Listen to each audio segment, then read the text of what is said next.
Facebook লাইভত মই নিযুক্তিৰ বিষয়ে কৈছিলো যে আমি আৰু এটা পৰ্যায়ত আমি কিছু যুৱক যুৱতীক নিযুক্তি দিব লাগে। ইয়াত মোক বহুতে সোধে কি ডিপাৰ্টমেণ্ট ইনভলভ আছে। আমি 11 বা 12 ফেব্ৰুৱাৰী তাৰিখে 75 জন PW ডিপাৰ্টমেণ্টৰ জুনিয়ৰ ইঞ্জিনিয়াৰক নিযুক্তি দিম। 195 জন এডিঅক আমি নিযুক্তি দিম। ফিচাৰী ডিপাৰ্টমেণ্টৰ 65 জনক আমি নিযুক্তি দিম।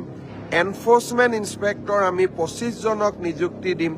জুনিয়ৰ ইঞ্জিনিয়াৰ সিভিল আমি 642 জনক নিযুক্তি দিম।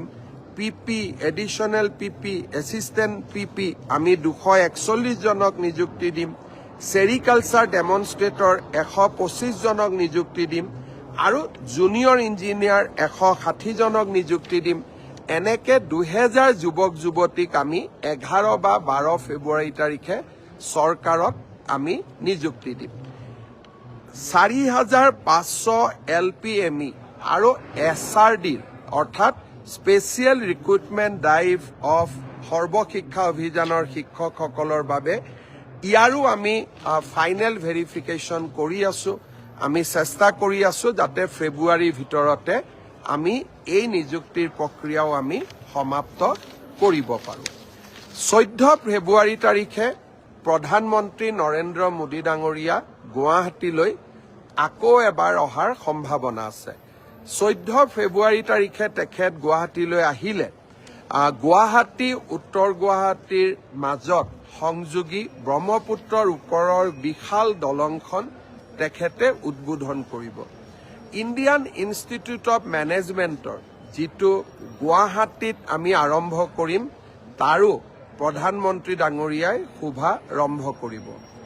100 ইলেক্ট্ৰিক বাছো তেখেতে অসমক দিব আৰু 14 ফেব্ৰুৱাৰী তাৰিখে আমি আৰু এটা বিশেষ চিন্তা কৰি তেখেতক নিমন্ত্ৰণ কৰিছো। মৰাণত যি আমি এডভান্স লেণ্ডিং ফেচিলিটি বনাইছো অৰ্থাৎ ভাৰতীয় বায়ুসেনাৰ বিমানসমূহ নেশ্যনেল হাইৱেৰ ওপৰতে নামিব পাৰে। আমি প্ৰধানমন্ত্ৰী ডাঙৰীয়াক অনুৰোধ কৰিছো যে এখন বিমানেৰে তেখেতেও ৰাষ্ট্ৰীয় ঘাইপথত অৱতৰণ কৰিব পাৰিব নেকি। এই চিন্তাও আমাৰ মনত আছে। প্ৰধানমন্ত্ৰী ডাঙৰীয়াক আমি নিমন্ত্ৰণ জনাইছো।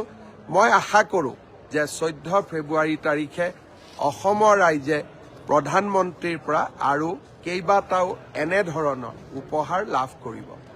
ফেব্ৰুৱাৰী মাহত প্ৰধানমন্ত্ৰী ডাঙৰীয়া সম্ভাৱনা আছে দ্বিতীয়বাৰলৈ অসম ভ্ৰমণৰ বাবে অহাৰ।